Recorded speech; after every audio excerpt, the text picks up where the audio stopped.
This is the Needleworker Tool Kit Die set from Spellbinders. It's part of the Nichol's Needlework collection from Spellbinders. There are 6 different dies in this die set, 2 to make the thread spool, 2 to make the needle and thread, and then 2 to create those awesome vintage scissors.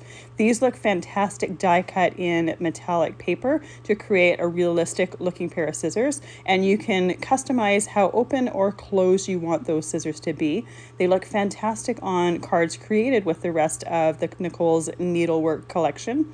For this particular card, I cut the tip of the needle off and stuck it into the spool of thread to make it look like it was jammed into that piece of thread, and you can see how those scissors look great in another metallic finish. They finish off these cards absolutely beautiful, and I love the versatility of this set and that it complements the rest of the dies in the collection so well.